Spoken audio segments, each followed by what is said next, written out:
Yes. Bună ziua!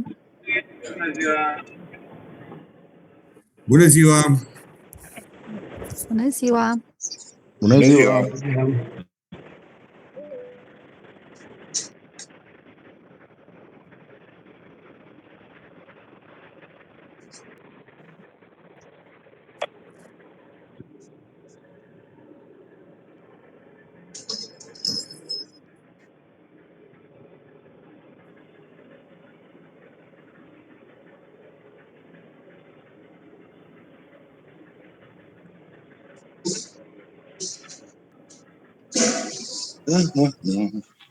Bună ziua, mai stăm un minut că trebuie să vină și domnul Paraschiv și mai sunt câțiva colegi de intrat.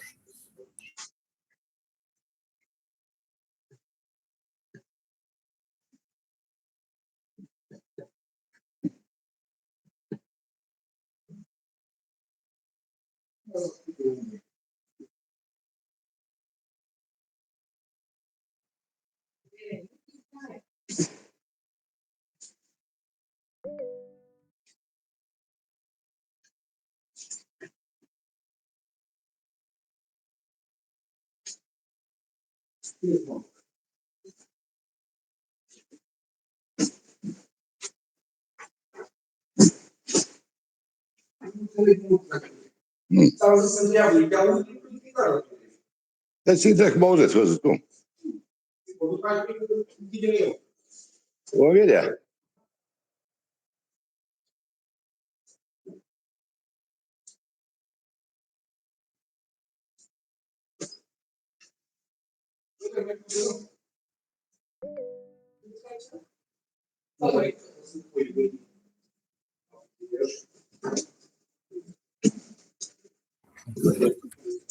Bună ziua! Bună ziua, se aude? Da, da. Se aude. Bine. Facem o prezență, repede. Da. Vă rugăm. Botezatul Bogdan. Bună ziua, prezent. Brănuț Mihai. Prezent. Burduleana Maria. Prezentă. Constantinescu Ion. Prezent. Croitoru Vasile. Prezent. Haidău Vasile. Prezent. Grosu Ciprian. Ilie Florica Dorina. Prezent. Iliescu Ionuț. Prezent. Lazar Mihai. Mocanu Elvis. Prezent. Bucanelvis. Prezent. Nedelcu Eugen. Prezent. Nemeșura Luca.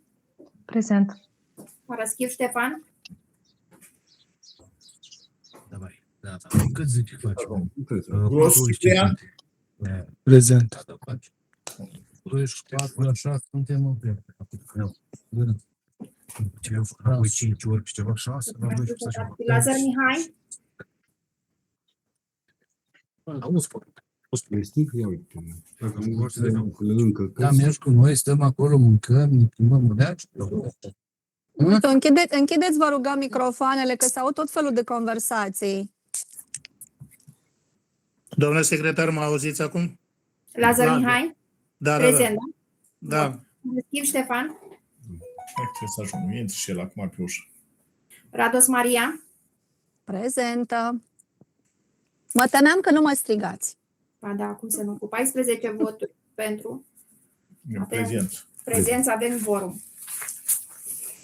Bun. Se convoacă în ședință extraordinară de îndată Consiliul Local al Comunei Rei de Județul Iași, în data de 16/07/2026, ora 15, online, pe platforma Google Meet, având următoarele proiecte ale ordinei de zi. Proiect de hotărâre privind darea în folosință gratuită către Școala Gimnazială Rei de Județul Iași a bunurilor achiziționate prin proiectul de dotarea cu mobilier, materiale didactice și echipamente digitale a unității de învățământ preuniversitar și a unităților conexe din județul Iași. Cod FPNRR Dotări 2023-04-26, finanțat prin Proiectul Național de Redresare și Reziliență, componenta 15, Educație.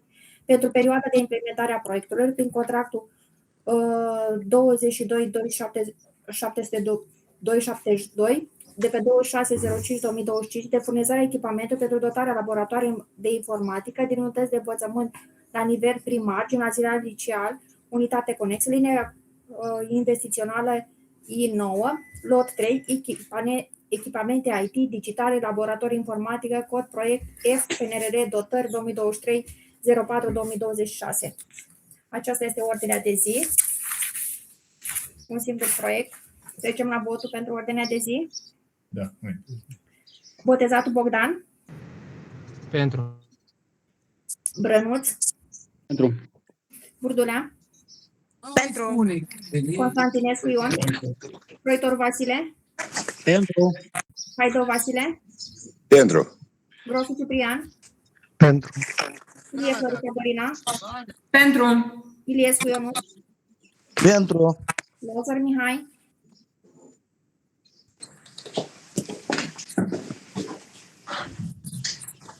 Lazar, Mihai, ne aud? Alo, vă aud, pentru. Mucarnu Mă Iergis, auziți? Da, Da. am auzit. Mucarnu Iergis, Pentru. Nedelcu Eugen, Pentru. Nemeșura Luca, Pentru. Răschi Ștefan, Pentru. Rados Maria, Pentru. cu 15 voturi pentru. Proiectul ordine de zi este aprobat. Discuții dacă sunt? Da, eu am observat că e vorba de vreo 31 de sisteme împreună cu monitoare și ceea ce evident e un lucru extraordinar pentru școală. Întrebarea era dacă există un spațiu adecvat unde vor fi instalate, pentru că la așa un număr e clar că trebuie unul sau chiar două săli. Da, chiar au două corpuri de clădire și în fiecare corp câte o sală. Ok, da. Mulțumesc. Plăcere. Laborator. Putem trece la vot? Mai sunt alte discuții? Ok, trecem la vot atunci. Botezatul Bogdan, Pentru. Brănuț Mihai, Pentru. Burdulea Ana Maria, Pentru. Constantinescu Ion, Pentru. Croitoru Vasile, Pentru. Haidou Vasile, Pentru. Grosu Ciprian, Pentru. Ilie Florica Dorina, Pentru. Iliescu Ionuț, Pentru. Lazar Mihai, Pentru. Mocanu Iergis, Pentru. Nedelcu Eugen, Pentru. Nemeșura Luca, Pentru. Paraschiv Ștefan, Pentru. Rados Maria, Pentru. cu 15 voturi pentru, proiectul este aprobat. Mulțumesc frumos! Mulțumesc. frumos. Am Și noi mulțumim. o propunere doamnei secretar delegat. Când mai avem ședință de îndată, să ne anunțe cât poate dumneai de repede, chiar dacă nu are toate materialele pregătite. Astfel încât să știm că va avea loc o ședință și urmând să carce și materialele pe grup, dacă sunteți de acord. Procesele verbale. Poate indicat. Absolut de acord. Absolut de Da, acord. da, da. Da? Bine, perfect. Vă mulțumim mult. O zi La ușoară. revedere. La revedere. Sănătate să rămână. La revedere. La ședința închisă.